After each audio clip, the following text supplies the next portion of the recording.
The harsh whistle of the afternoon train pierced through the dusty air of Silver Creek, Colorado.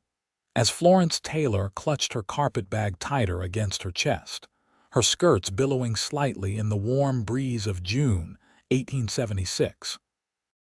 The platform had emptied quickly, leaving her alone among her 3 worn leather trunks, the station master casting curious glances her way before retreating to his office.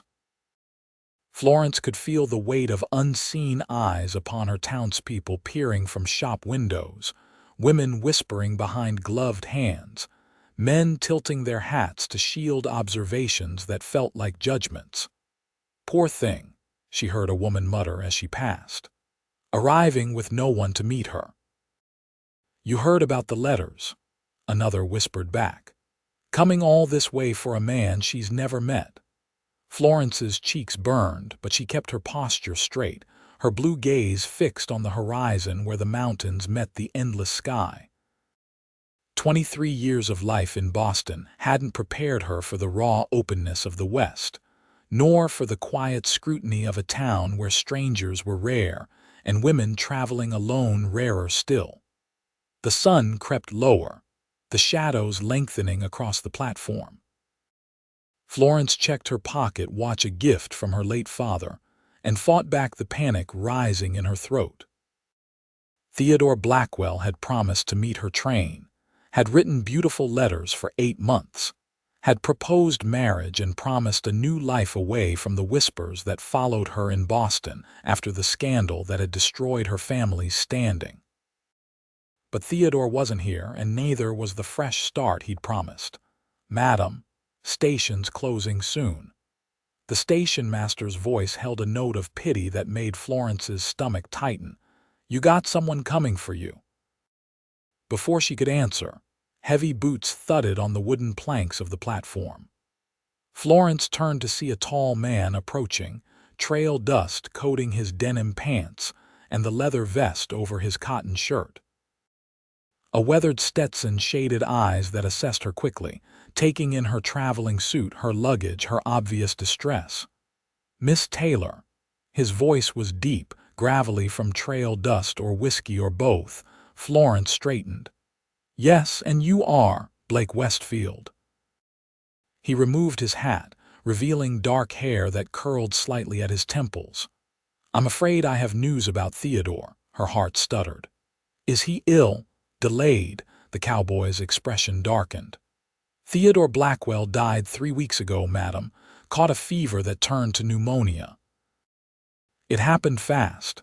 He paused, watching her face.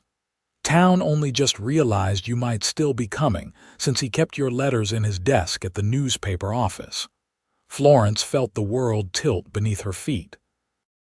Theodore, the editor who had published her poems in his newspaper, who had written her such thoughtful letters, who had offered her hope when Boston had none left to give, was gone, and with him, her future.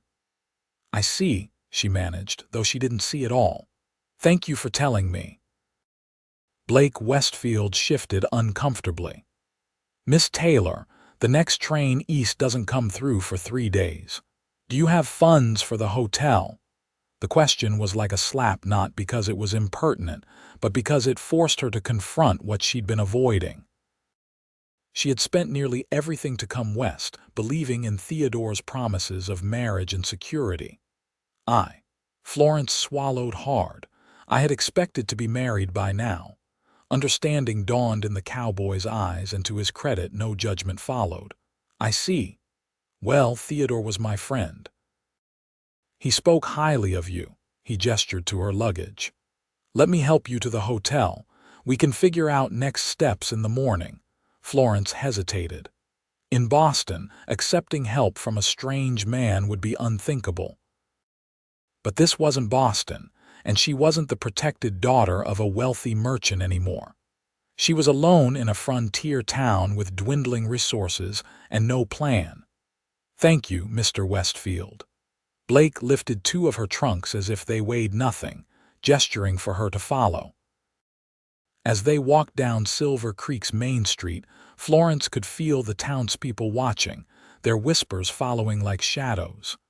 That's her Theodore's mail-order bride. Came all the way from Boston, poor thing. What'll she do now?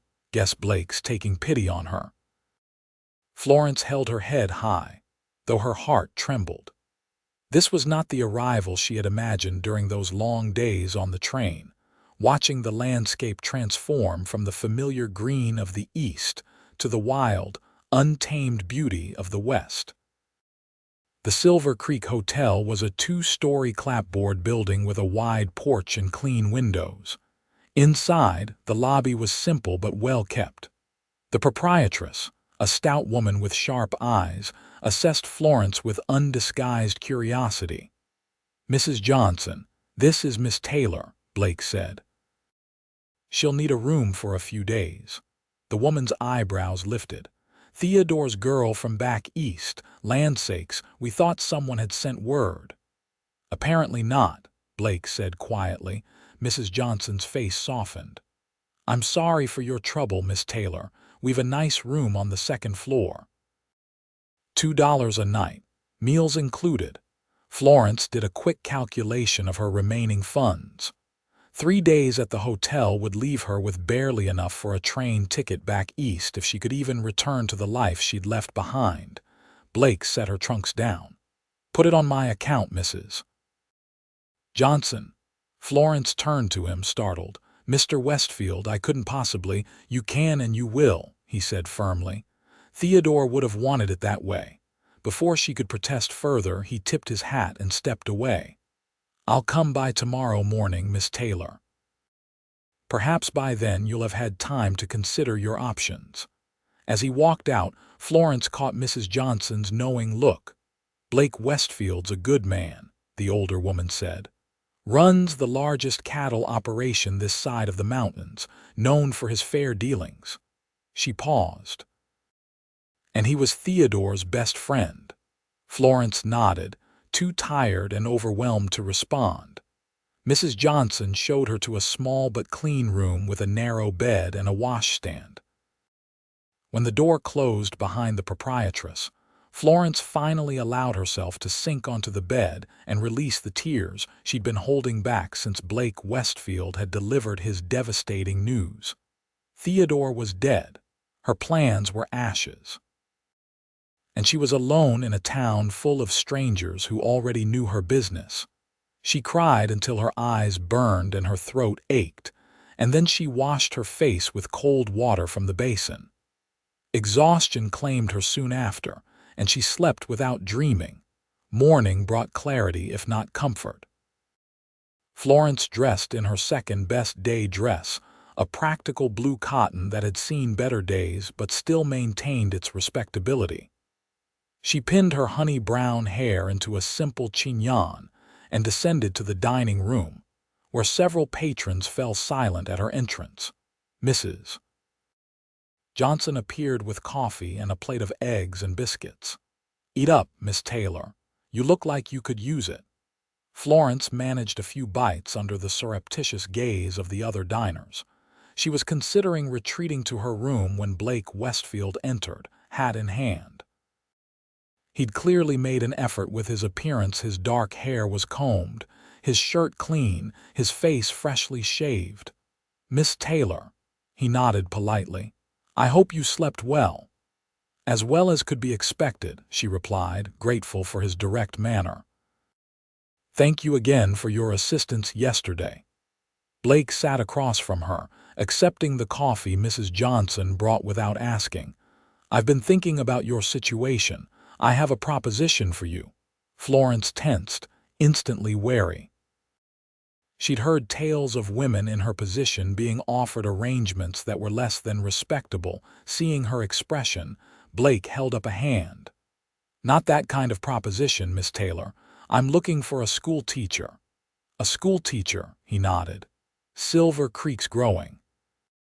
We've got near 20 children of school age now, but our last teacher left 6 months ago to marry a miner in Central City. The town's been trying to recruit someone from Denver, but no takers yet." He sipped his coffee. "Theodore mentioned in passing that you had some education." Florence blinked, surprised that Theodore had shared such details. "I taught at a girls' academy in Boston for 3 years," she admitted. "But that was before." She stopped, unwilling to discuss the circumstances that had led to her dismissal, circumstances tied to her father's disgrace and subsequent death. "Before doesn't matter out here," Blake said firmly. "What matters is that these children need learning and you need a reason to stay." "Stay?" Florence echoed. "Mr. Westfield, I have no reason to stay in Silver Creek. My intended is dead. I have no connections here. You have nowhere to go back to, either," he interrupted, then had the grace to look apologetic. "Theodore shared some of your letters. I know returning to Boston isn't an option." Florence felt heat rise to her cheeks. How much had Theodore revealed about her circumstances? About her father's embezzlement, her mother's subsequent illness, the whispers and pointed fingers that had followed Florence even after both parents were in their graves. "The position comes with a small house behind the schoolhouse," Blake continued. "It's modest, but clean. The town council approved a salary of $40 a month, plus an allowance for books and supplies. $40 a month. It was less than she'd made at the academy, but with no rent to pay, it would be enough to live on. And perhaps, in time, to save enough to go somewhere else, somewhere where no one knew her story. And if I refuse," Blake's expression remained neutral, "then I'll personally ensure you have a ticket on Friday's eastbound train and enough funds to see you safely to wherever you choose to go." Florence studied him, trying to understand his motives. "Why would you do this for a stranger, Mr. Westfield?" Something flashed in his eyes, a glimpse of emotion quickly controlled. "Theodore was like a brother to me. He believed in you enough to ask you to share his life." "That's good enough for me." There was more to it, Florence sensed, but she didn't press. Instead, she considered her options. Return east in shame. Try for a position in Denver or one of the other growing cities. Or stay here, in this small town where people already whispered about her, but where at least she had a concrete offer of respectable employment. "The children need to be assessed for their current level of education," she found herself saying. "And I'll need to review what books are available." A smile, the first she'd seen from him, transformed Blake's face, softening the hard lines and bringing a warmth to his blue eyes. "Does that mean you'll take the position?" Florence took a deep breath. "Yes, Mr. Westfield, I'll take the position." Within a week, Florence was installed in the small cottage behind Silver Creek Schoolhouse, a sturdy log structure with rows of simple benches and desks, a pot-bellied stove for the winter months, and large windows that let in ample light. Her cottage was similarly constructed, with a main room that served as kitchen and parlor, a small bedroom, and a lean-to that housed the necessary facilities. It was rustic by Boston standards, but it was clean and sound, and most importantly, it was hers. The whispers continued, of course. Florence felt them as she walked to the general store, as she arranged the schoolroom for the upcoming term, as she attended Sunday services at the town's small church. But gradually, as the townsfolk saw her working diligently to prepare for their children's education, the nature of the whispers changed. "She's made proper curtains for the schoolhouse. Ordered new readers and slates from Denver, I hear. Seems determined to stay, despite everything." Blake Westfield proved to be an unexpected ally. He arranged for firewood to be delivered to both the school and her cottage, sent one of his ranch hands to repair a sagging step on her porch, and introduced her to key members of the town council. He was unfailingly polite, but maintained a certain distance that Florence found both puzzling and somewhat disappointing. The first day of school arrived in early July, bringing 18 children ranging in age from 6 to 15. Florence had prepared meticulously, developing lessons appropriate for different skill levels and establishing clear expectations for behavior. By day's end, she was exhausted but satisfied.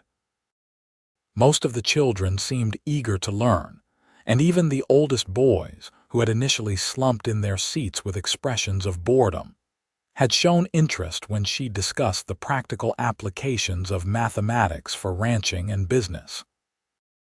She was straightening the room after dismissal when a knock at the door revealed Blake Westfield, hat in hand, looking uncharacteristically hesitant. "Mr. Westfield, this is a surprise. Thought I'd check how your first day went." He gestured to a cloth-wrapped package under his arm. "And I brought you something." Curious, Florence invited him in. The schoolroom still bore the warmth of the day and the lingering scent of chalk dust and children. Blake seemed too large for the space, his broad shoulders and tall frame making the room shrink around him. He set the package on her desk and unwrapped it to reveal a leather-bound book. "It's a journal. Theodore kept one, said a newspaper man should record his observations." His voice softened. "Thought you might like to do the same, record your new beginnings." Florence touched the smooth leather, deeply moved by the thoughtfulness of the gift. "Thank you, it's beautiful." "How were the young'uns today? Any troublemakers?" she smiled. "Nothing I couldn't handle, though I suspect the Miller twins will keep me on my toes." Blake chuckled. "Those two can find mischief in an empty room."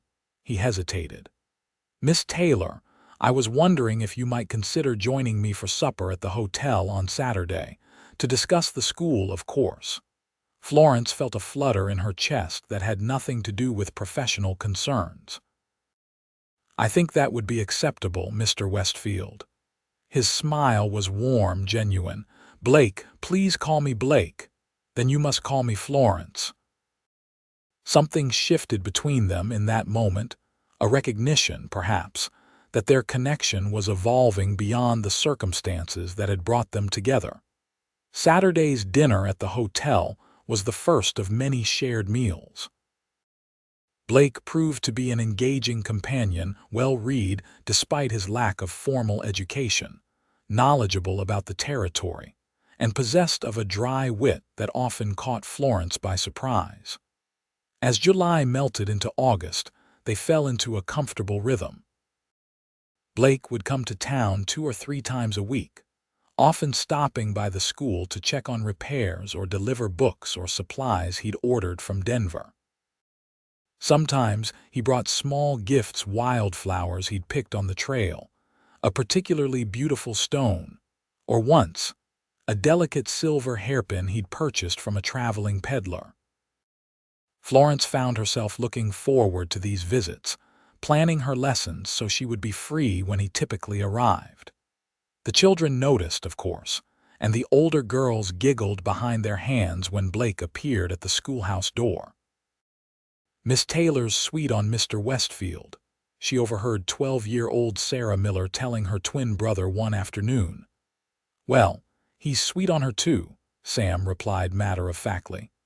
"Pa says he ain't never seen Blake come to town so much, not even when the cattle prices are high." Florence should have reprimanded them for gossip, but the words had warmed her in ways she couldn't quite explain. Was she sweet on Blake Westfield? The very phrase seemed too girlish for the complex feelings she was developing: admiration for his integrity, appreciation for his kindness, and yes, a growing attraction to the man himself. But there remained a guardedness to Blake that puzzled her. Sometimes, in unguarded moments, she would catch him watching her with an intensity that made her breath catch, only for him to look away quickly and change the subject. And he never spoke of Theodore beyond those first few conversations, despite their supposed close friendship. The mystery deepened one afternoon in late August when Florence, searching for a particular reader she thought might be in the storage cupboard, discovered a stack of letters tied with twine. They were addressed to Theodore Blackwell in a masculine hand she didn't recognize, until she noticed the signature on the visible edge of one letter. Your friend, Blake. Florence knew she shouldn't read them. They were private correspondence between two men, one of whom was dead.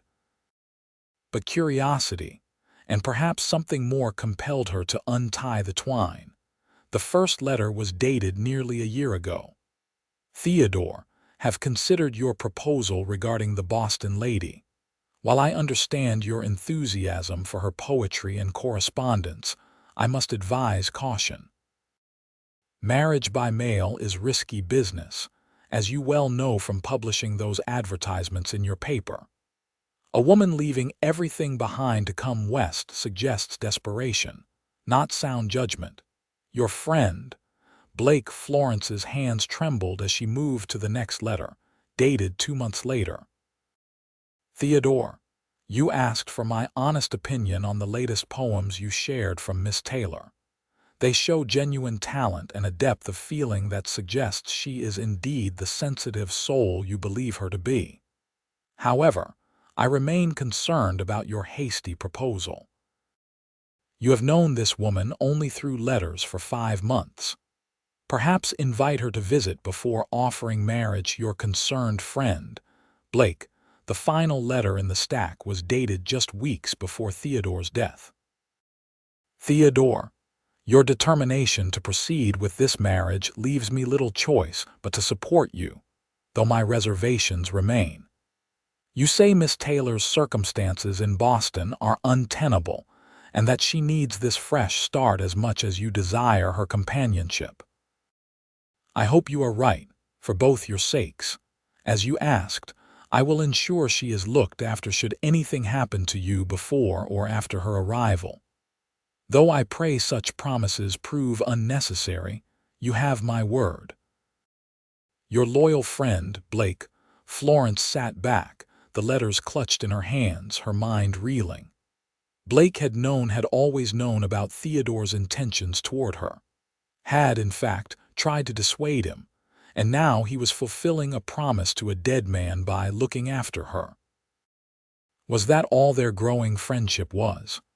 An obligation, a duty to a dead friend? The thought cut deeper than she expected, revealing feelings she hadn't fully acknowledged even to herself. She carefully retied the letters and replaced them, her movements mechanical while her thoughts raced. She needed to confront Blake to understand his true motivations. But how? And what would she say? The opportunity presented itself sooner than expected. The next day, as Florence was dismissing the children, she saw Blake approaching on horseback. She watched him dismount and tie his horse to the hitching post, noting the familiar flutter in her chest at the sight of him, a flutter now complicated by hurt and confusion. Good afternoon, Florence, he greeted her as the last child disappeared down the path. Thought I might walk you home. That would be fine, she replied, her voice cooler than usual. She gathered her books and basket and they set off toward her cottage in silence. Blake, clearly sensing her mood, glanced at her with concern. Is something wrong? The children giving you trouble? The children are fine. Florence took a deep breath. I found the letters, Blake. He stopped walking, his expression carefully blank. What letters? Your letters to Theodore, warning him against marrying me. The hurt she'd been suppressing leaked into her voice. You tried to talk him out of bringing me here. Blake's face darkened. You read my private correspondence. They were in the school cupboard, Florence retorted. And yes, I read them. I deserve to know the truth. She forced herself to meet his gaze. Is that why you've been so kind to me?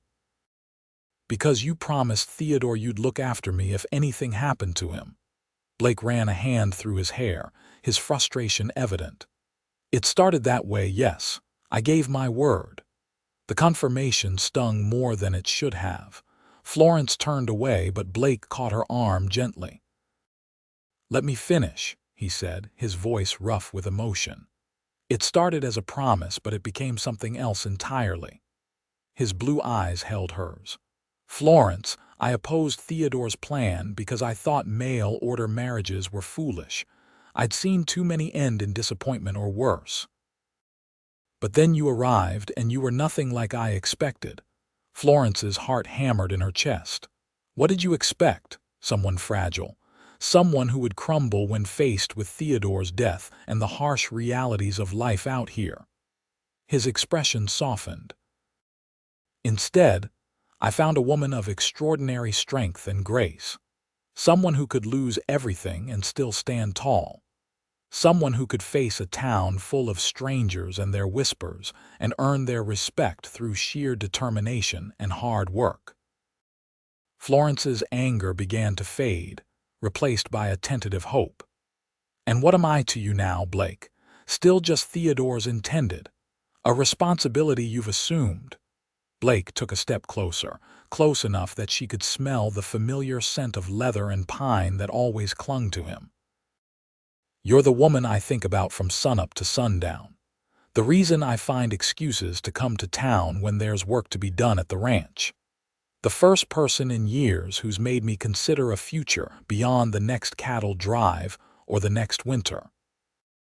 He took her hands in his touch gentle despite his calloused palms.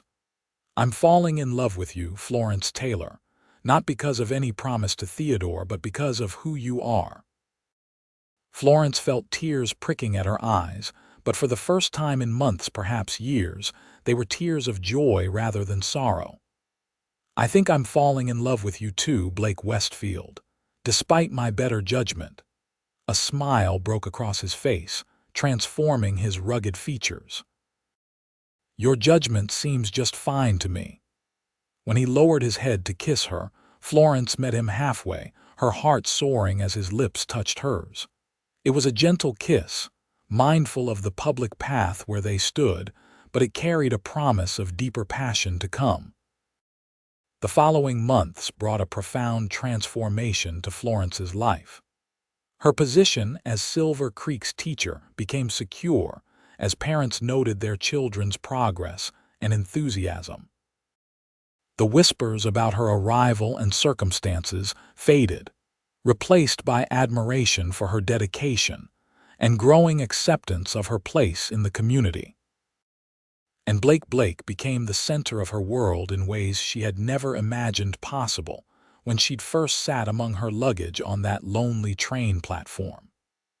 Their courtship progressed with a deliberateness that honored both their growing feelings and the proprieties expected by the town.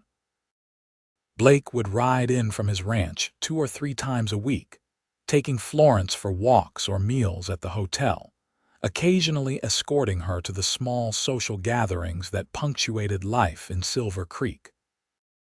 By Christmas of 1876, Florence had been invited into homes throughout the town, had organized a successful school pageant that drew the entire community, and had accepted Blake's proposal of marriage delivered on bended knee beside Silver Creek itself, the water glittering with early winter ice and the mountains rising majestically beyond. They were married on a crisp January day in 1877, with the town turning out in force to celebrate their union.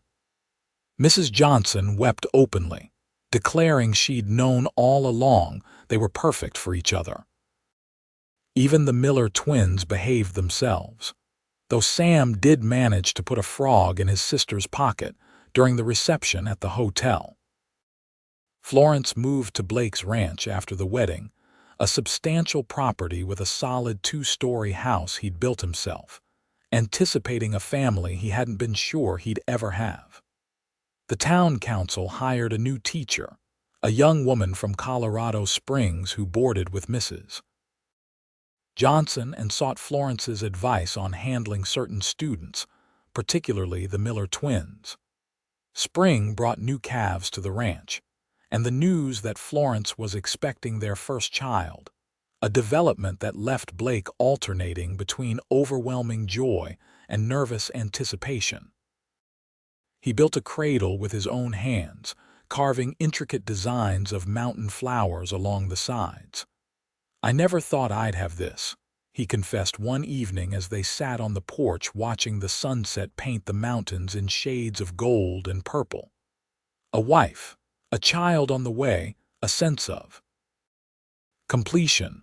Florence squeezed his hand. Nor did I.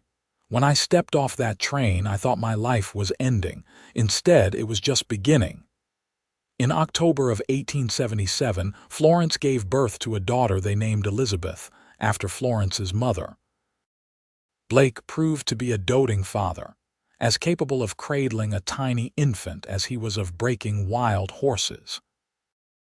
And when Elizabeth was old enough to understand, they told her the story of how her parents met of a woman who sat among her luggage while the town whispered, until a cowboy sat beside her and changed both their lives forever. As the years passed, Silver Creek grew from a frontier town into a thriving community. Blake's ranch prospered, and Florence occasionally substituted at the school when needed, but devoted most of her energy to raising Elizabeth and the son, James, who followed 2 years later. The Westfield home became known for its hospitality, with frequent gatherings that brought together ranchers, townspeople, and travelers passing through.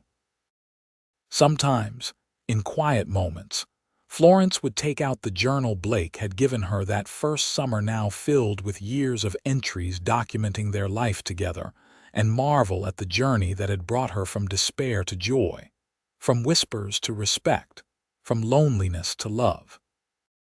And always, she would remember that moment on the platform when a dusty cowboy sat beside her and set her life on an entirely new path, one she wouldn't trade for all the security and society Boston could have offered.